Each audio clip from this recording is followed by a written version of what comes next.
Good morning, good afternoon, and good evening, depending on where it is. Welcome to Third Culture Convos.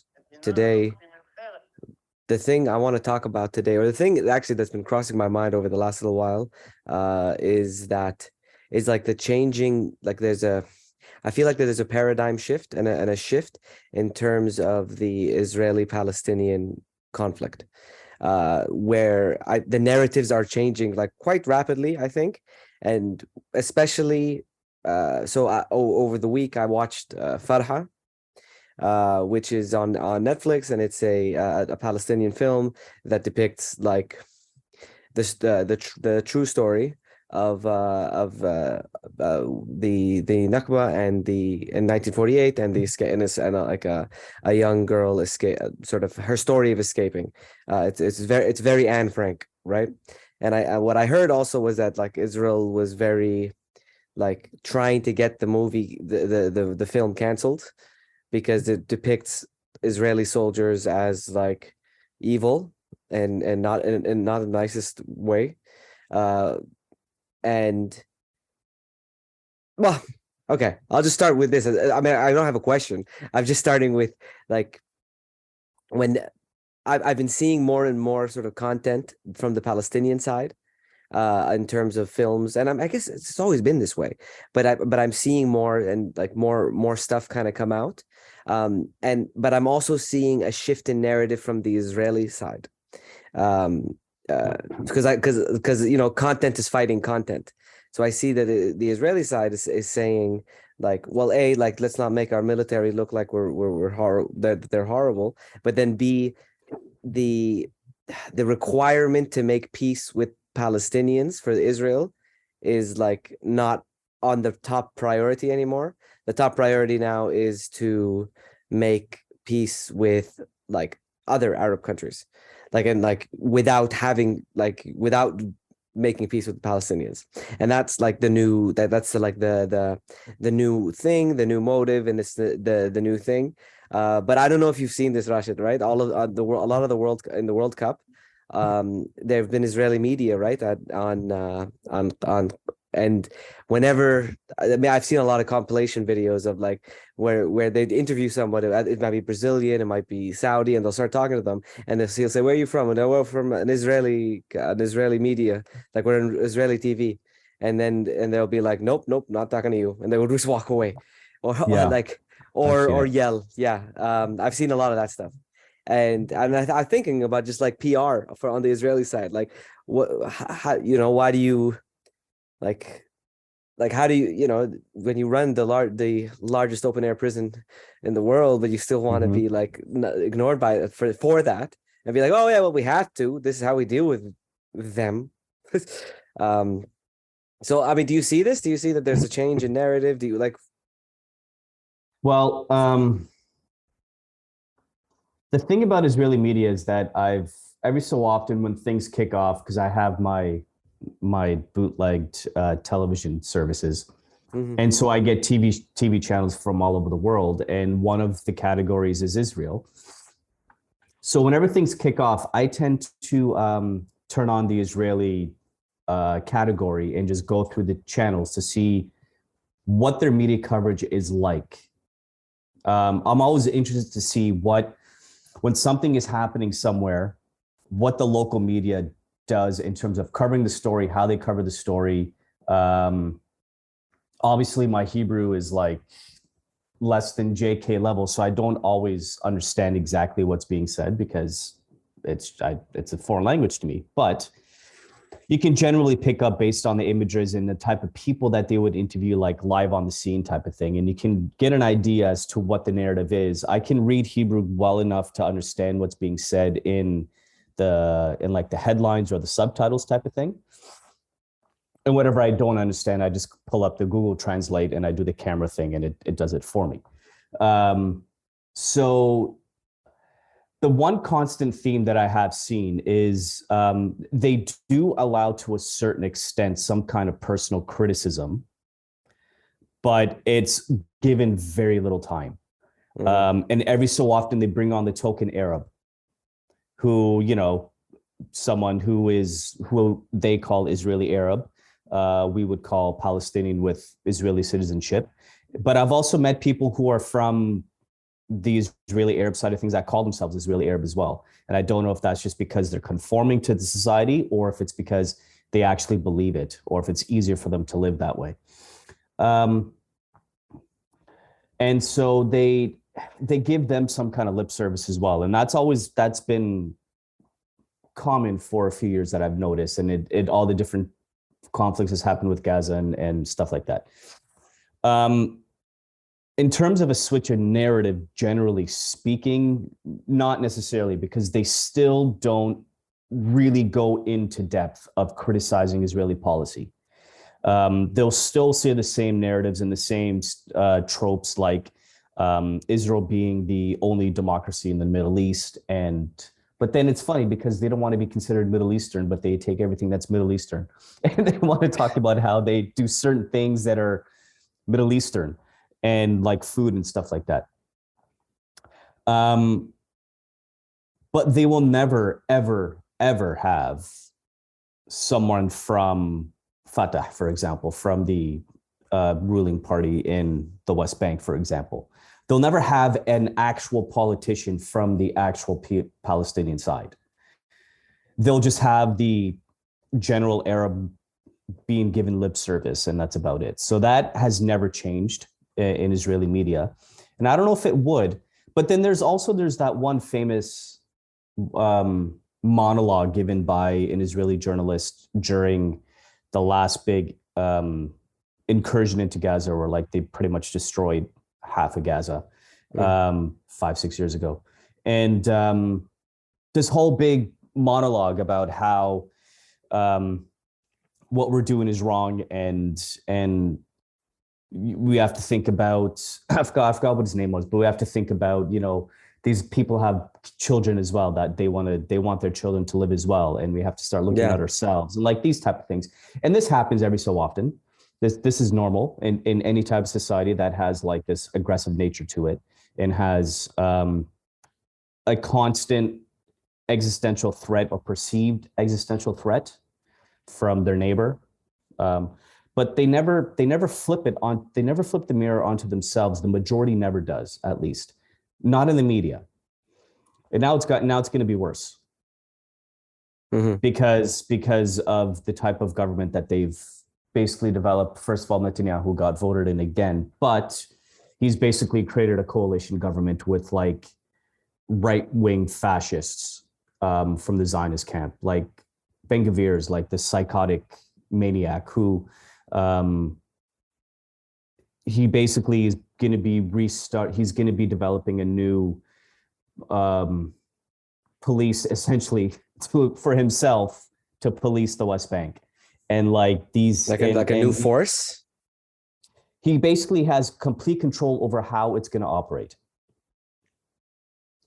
Okay. And it's like it exists already, but in terms of how it's going to operate, he's going to have less checks and balances that they would have had in the past. And so it's going to be more heavy-handed. And there was something else that they were trying to pass recently in through the legislature, and I can't remember exactly what it was. It's something along the lines of increasing sentences of people who commit crimes related to the West Bank. So like people basically are going to disappear longer than normal. Longer than they normally disappear. like yeah, this is so far from normal. And the thing is that like his main support is comes from the Israeli settler population, and so they're very. I wouldn't say everyone who's an Israeli settler, like in the West Bank territories or the Palestinian territories, are. A lot of them are not psychotic. That's the thing. That's what people don't understand, is that all we see obviously is what we're shown and on purpose. There's a lot of people who are Israeli settlers who are not hardcore religious, anti-Arab, anti-anyone who's not Jewish type of thing. A lot of these people just live there because they get government kickbacks. Okay. Like there's different types of communities when we're talking about Israeli settlers. There are those that are like suburbs. Like it's like, hey, you're living in a nice area of Mississauga, let's Yeah. just say. Yeah. Um, but then there are others that are like really hardcore. Like, and the ones that are really hardcore are the ones around, let's say, Hebron, for example. Hebron's kicking off all the time right now because the settlers, they go into Hebron, into the town center, and they just attack people. And there's reciprocity. And like, so they go in and they attack people. And then, you know, the Arabs, the Palestinians in Hebron, they go to the settlements and they start it's an endless bullshit. It's an Mm. endless bullshit of throwing rocks at each other and settlers coming in and shooting people in the middle of the road. And the thing is, they're entirely protected by the defense forces because the Israeli Yeah. defense forces don't stop them. They usher them sometimes, but they're never going to arrest a settler. It's not going to happen. Hmm. Um, Well, when I think it's an important I think it's important to note and like I feel like with Israeli sort of, let's say, public relations policy mm, is that they want to be like, they want everybody that's Jewish to be Israeli, and like so they want to conflate the two identities of Israeli and Jewish, mhm. when it's not the case, right? Like there are plenty of Jewish people, like the smaller bucket is Israeli, right? Like there are plenty of Israeli people that are Jewish, uh, but not all Jewish people are Israeli. Um, and so they want to and it's convenient for a state like Israel to tie its identity to a historic minority, because then you can be like, yeah, but we're the minority, right? And you always like you know you want to be like, I'm the minority, but they're not, like we're the weaker power, like we're on the on that side, like we have been persecuted, and we like and like that's the narrative. But when they are the person, but that, because that defends them from being in the position of being labeled the persecutor. Yeah. And so they conveniently conflate words as in order to, like, I mean, and that's the public relations like campaign. Like a public relations campaign is to do that, and every action, a lot that they do, like the right of return and the even the term right of return, right? Like Mhm. that you would return. It seems that like I feel like that backfires. Like that's where all the sort of negative press, like let's say, like, because like as exemplified by the public's reaction, like whether it was Brazilian, whether it was other Arabs to the Israeli media in the World Cup and coming up, be like, oh, okay, no, this whole thing like stinks. This whole thing stinks, and so Mhm. I don't like. I'm not. I know. No, I'm not interested in supporting this. I'm not interested in this part of this. And I think what they're doing now is again trying to change the narrative to make it like, like we wanted peace with Palestine. Like, we wanted, but they don't want to come to the table. And so we'll just go make peace with all the reasonable Arabs and forget these guys. And like, like changing that narrative so that they can also, like, it's also more of a public relations thing. See, Um, I also get stuck in a rabbit hole sometimes, and I go on Twitter, and so I follow a bunch of people who are on the ground, either Israeli journalists or they're independent Israeli journalists and Arabs and Jewish alike, and some of them are quite level-headed about what they share and how they share things and their opinion and stuff like that. What ends up happening when you start going down the rabbit hole? So, for example, I saw a video recently where an Israeli military vehicle was blocking um, the Red Crescent ambulance services from getting into Nablus, mhm. because there's clashes and there's injured people, but like they're on this road and you can't get around unless they move, get out of the way. So it was like 3 or 4 ambulances, and eventually they moved, but it was like they just blocked them from getting into the city to help people. And then you start getting into the rabbit hole when you start reading the comments and how people justify things that are being done. So this one guy says, um, it is their responsibility to protect the ambulatory services because there was still an active terrorist operating in the area. And if we don't protect them, then they're going to complain that the paramedics were shot at by the Palestinian terrorists. Like, they turn things around. And I'm like, Yeah. what are you talking about? Like, what is this narrative that you're trying to espouse? Like, Spin to you spin. actually Yeah. believe this. You actually Yeah. believe this to be true, that when the Israeli soldiers in the West Bank and the occupied territories are doing something that no one else in the world would accept. Like, imagine this happened somewhere in the United States. Imagine this happened where the American military was blocking access to ambulatory services from getting into a reserve, let's just say, like in Canada, Yeah. forget the United States, in Canada. Yeah. It would Yeah. it would, people would lose their shit. Yeah. Canadians are not as aggressive, but still, like, it would blow up everywhere. But no, not within that context. It doesn't happen. Mm-hmm. So yeah, like, there's even like those fringe elements of how people discuss things and what they're willing to discuss. Yeah. There's always this spin, and it's not entirely wrong in sense of, well, the Arabs had opportunities and the Arabs didn't take the opportunities, and Arafat, the one that I saw recently, Arafat brackets Egyptian created Palestinians in 1967. They didn't exist before that. And I'm like, you saying that is the same is the exact same thing as someone saying before 1948 Israelis didn't exist, because they didn't. They didn't exist as a nation as it exists today. Yeah.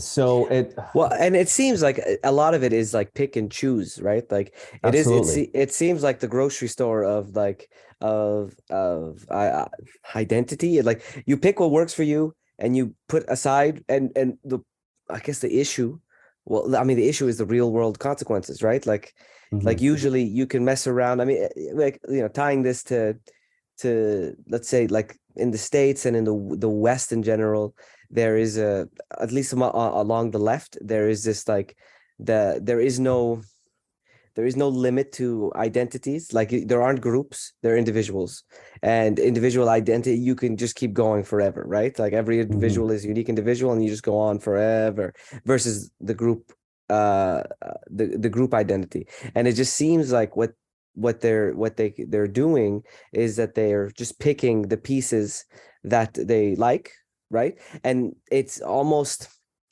like, whether you believe it or not, it's almost like, I think it would be better to just actively lie, because then Mhm. you'd like just lying to yourself, right? Like, it would be there, you're just lying to yourself about, um uh, because you're like, okay, no, this part I'll accept, this part I'll take from me.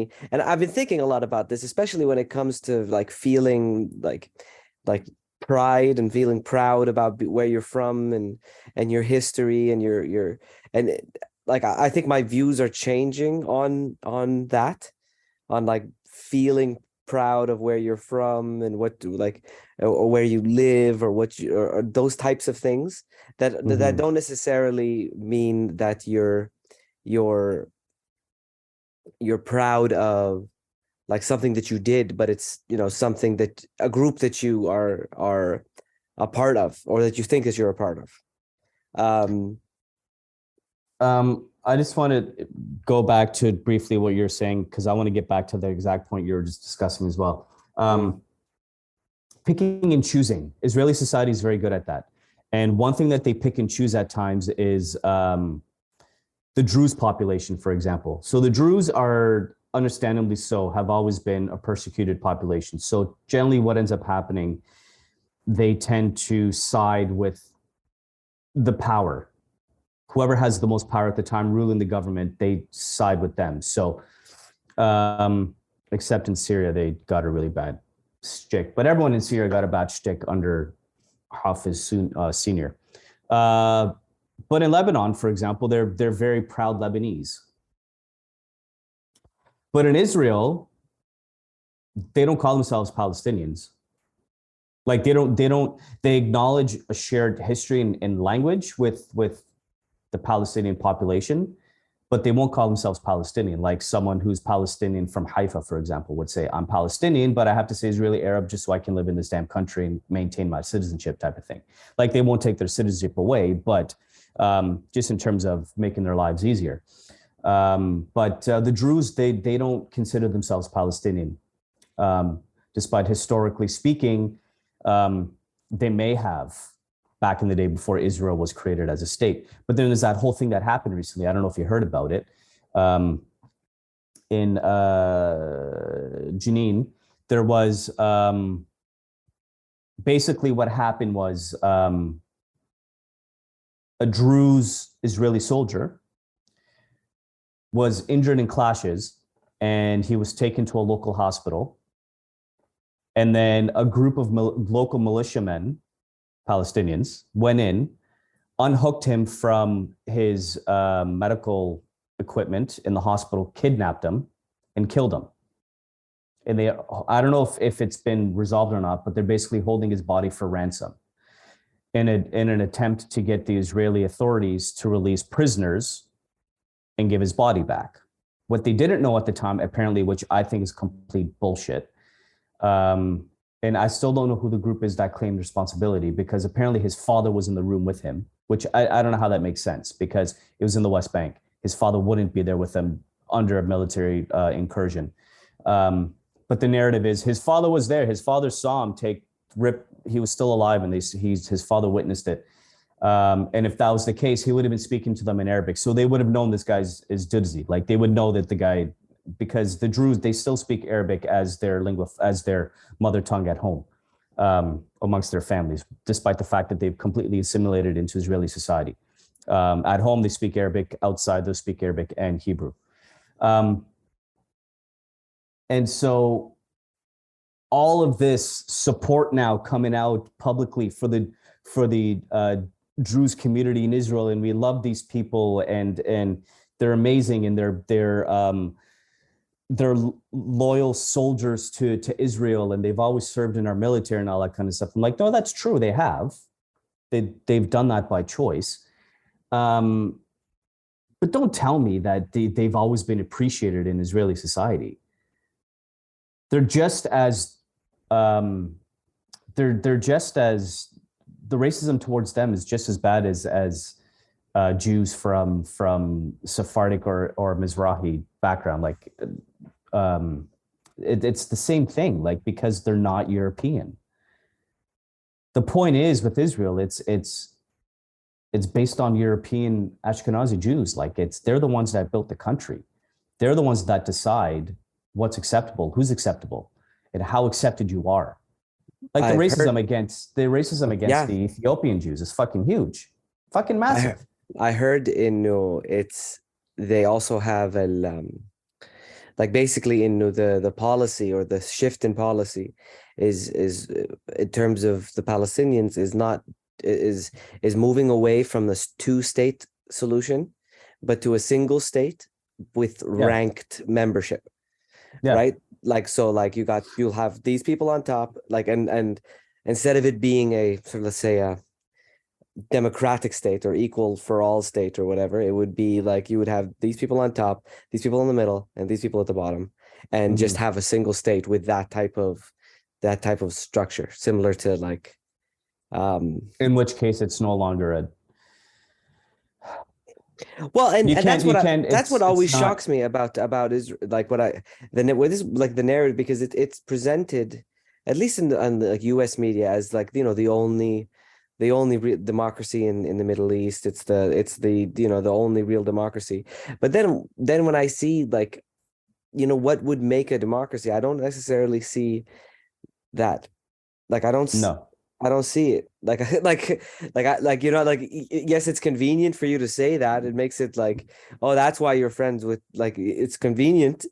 It's like very convenient, but it doesn't seem to, like, and that's, yeah, it doesn't seem to, like, just to it opens up a whole can of crazy.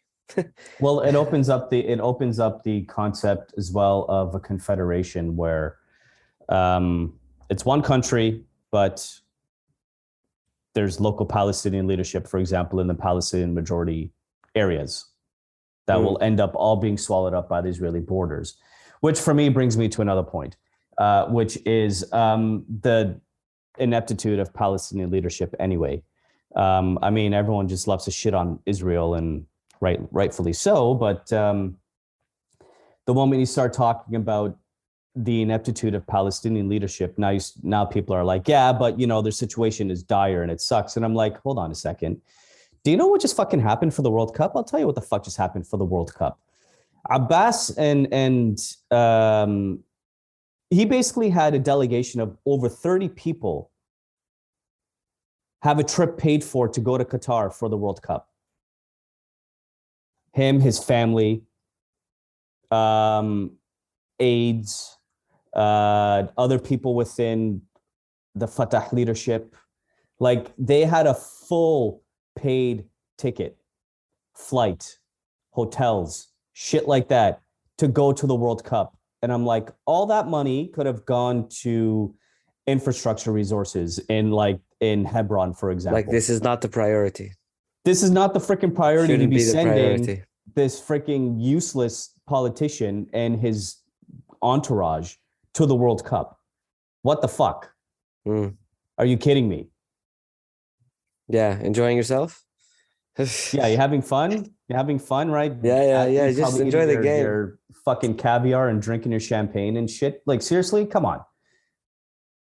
Like, if there's any time that you're not reading the room, like, considering what the hell is going on. A part of me also thinks that I'm the Art of War, right? And like Sun Tzu and how, like, if you got to put your head in you got to put your head in the space of your enemy, right? Like, you got to think the way they think, and so even if if strong leadership was to rise, like, strong leaders don't last, like those people don't last very long, right? Like, good leaders and people that could actually change the narrative, negotiate, like, but people they're not allowed. They're not allowed to make it, right? Like, they're not allowed to do it on both from both sides, right? Like current Palestinian leadership is not going to let a Malcolm X come up, and an Israeli leadership does not want strong Palestinian leadership. People have tried, and some of those people have either given up or they've disappeared. Or they disappear. And this is, it's like the dark underbelly of I this is what's actually, because I'm seeing this globally. We're in a situation where it feels very hopeless, because you're seeing the size of the problems that you're facing, and the only real way, even in democratic countries, right? So like Korea is forcing their truckers to go back to work, despite their protest.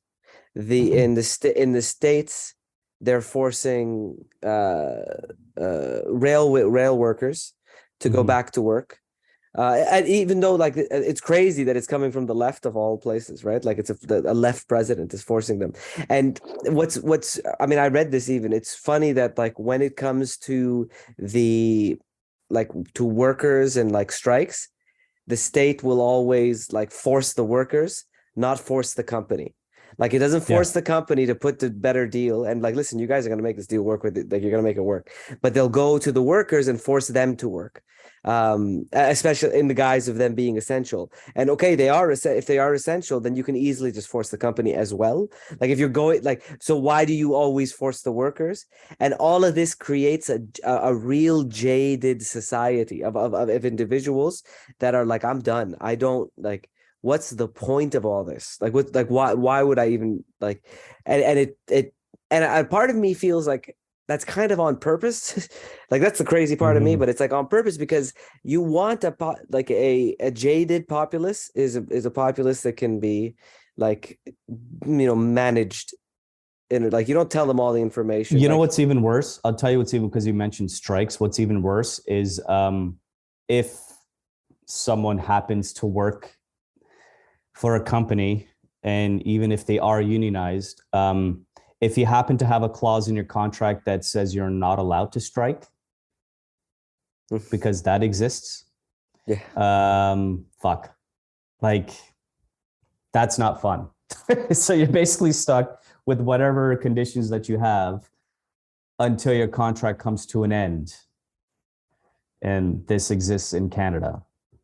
oh, It's a real thing. Not well, lying yeah. about this. Well, especially, I mean, but like striking, that's the whole thing. Like the only card that a union has, a group of people have, Is a threat to strike. is to civil disobedience, is to say no, we're not doing it.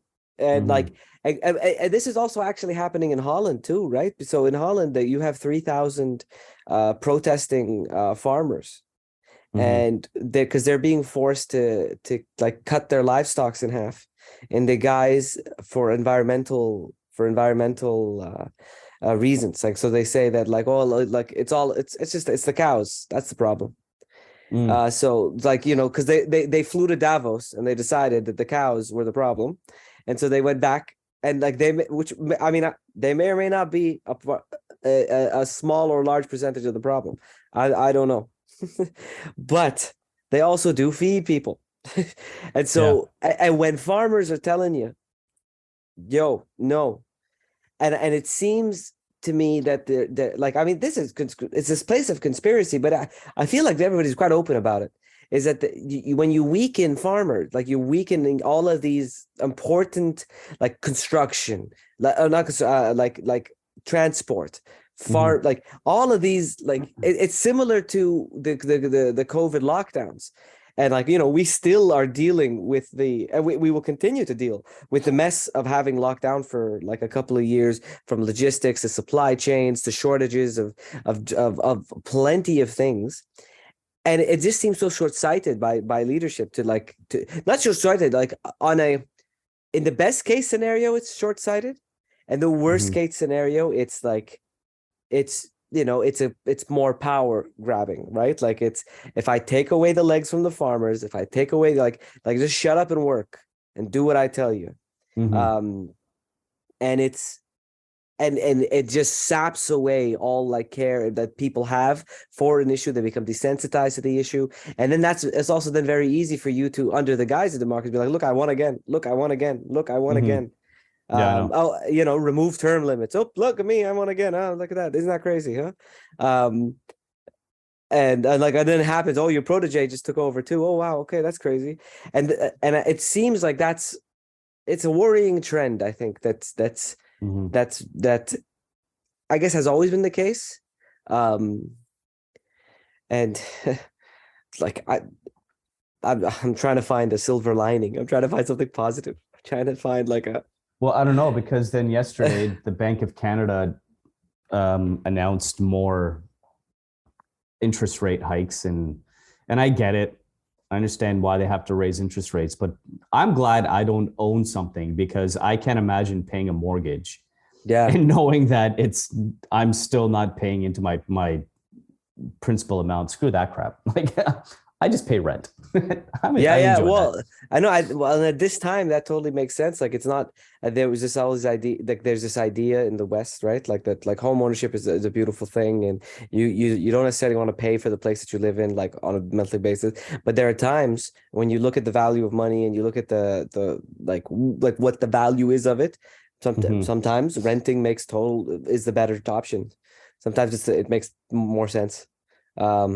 It's not just like, you know, putting down your down payments and getting yourself to your home, and like even the flexibility in renting. Even we talk about how earlier we're talking about spins, and like the media does whatever topic it is, and the whole spin of you own your home. You don't own your home. The bank still owns your home till you make that final payment. Oh yeah. Because what happens? You default. It's taken away from you. You don't own the goddamn place. And people say, so for example, people say, and so since the World Cup is still going on in Qatar, and so the Gulf has its perks about things, and so Dubai, for example, where for basically you quote unquote buy a home in Dubai as a foreigner, when you're not really doing that, you're just signing a 99-year lease with the government.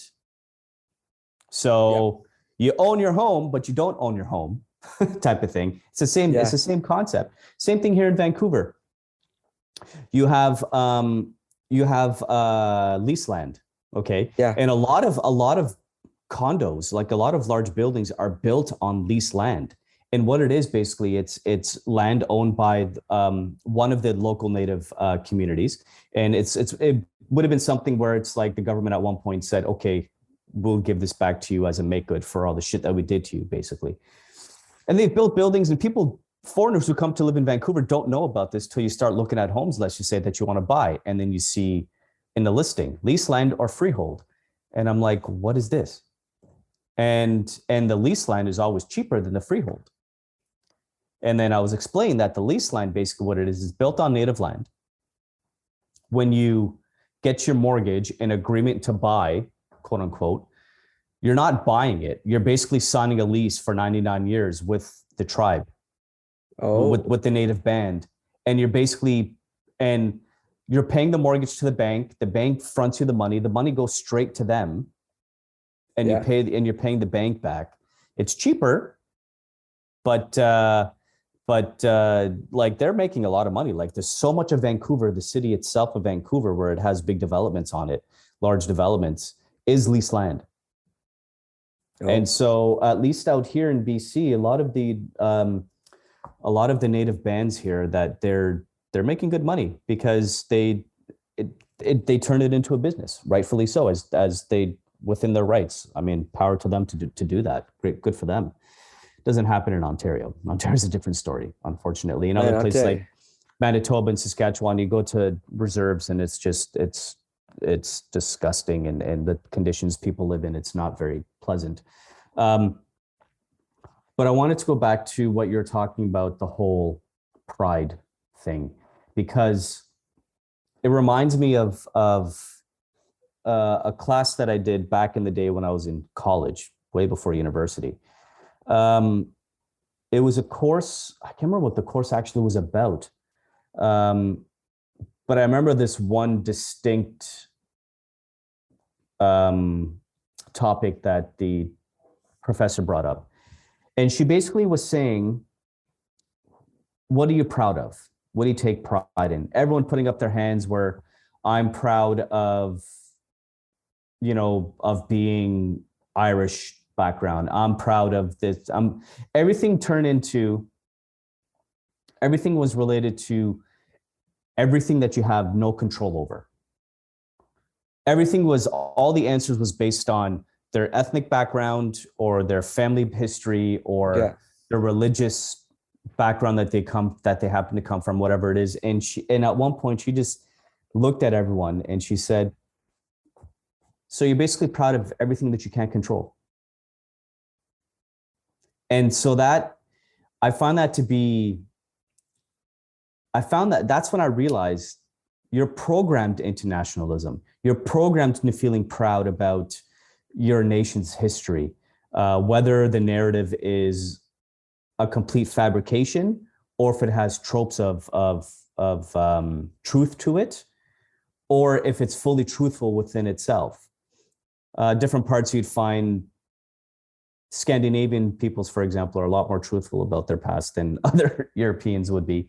The Germans, they're forced to deal with their past, with the Nazi history. That's the biggest blight in their system. But like, you'd be interested to speak to a German person about that and be like, how proud are you to be German, knowing that big time period in history was just like, oh my God. I barely had a chance to like wrap my head around this, but like, the Germans are arresting now, like in Germany, they're arresting like a coup, not a coup, I but heard like about people that, far right, 20 some odd people. Man, the news can't get it. Like, if you made it up, Like I'm gonna look into that. Have you watched Amsterdam? No. It kind of, it's longer than it has to be, but it's a good movie. And there's a whole bunch of people in it. Whole bunch of people in that movie. Like Usually, I'm trying to figure out how they paid for all these actors and actresses, because like there's a lot of freaking people. And it's I found it to be really good, but it reminds me of this whole thing where there's this coup thing trying to happen in the background, and how people try and work within or behind the system to make things work for themselves, and they believe in this cause, and it's just like, oh my God. But it goes back to what we started with. Like, it goes back to like these people, like you asked me about Farha. I haven't watched it yet, but that time period of the Israeli-Palestinian conflict, the IDF, the Israeli Defense Forces, weren't even an army yet. It was a band, three different big bands of militia fighters, essentially, is what they were. But yeah, they worked the system to their advantage. And so like this group in Germany in particular, I guess, I mean, they thought they'd get far enough. But what makes you think you're going to succeed in a place like Germany? Well, that's why it seems so... They have Secret Service up the ass that you don't think they do, but they do. They have a lot of intelligence going on in the background. I wonder. I think there's more to come with that story. Mm-hmm. But just to like end on a positive note, I think one of the things that we're all very, very happy about is the Moroccan win over Spain, and I hope they only get better. I hope they only. I'm ecstatic. I'm like, because like they're like, now they're the underdog. They're the only underdog left. They're the only underdog left, and that's awesome. And I'm just so happy. I'm very happy. I think Spain choked, as they do. I'll say Croatia's not that good, are they? Man, Croatia were finalists and stuff. Like, they're still definitely not they're not a small team, right? They just haven't been impressive. No, but they don't have to be until like the game goes on. I think Morocco has to finish. It has to finish. Like, they got to finish better. Like, they got to put those goals away. But I could tell that they were so tired. So I don't know. I don't know how they're gonna. And Portugal looks nice. They look really good. So I think that's gonna be a fun game. I hope Morocco can pull another miracle. like we need a dream Morocco run. in the semis. Yeah, that's like, I'm super happy and excited. And well, imagine this: if that happens, and if my assumption is correct, and France beats England, that'd be quite the semifinal with all those historical ties. Everything, no, everybody against Morocco, it's a historical tie. Everybody against Morocco. Morocco's like, there's always been something. True, Great. It's true. Like, they go and even the path, like they like, oh my God, if they were like the killers, because like it's all of Western Europe that they're taking on, right? Like, they would have just go through all of Western Europe and take them all out. And then eventually, as my assumption is, Brazil in the final. Yes, and yeah. So let's go Morocco. Thanks for tuning in. Thanks for the conversation. All right, folks. Until next time. Peace. Bye.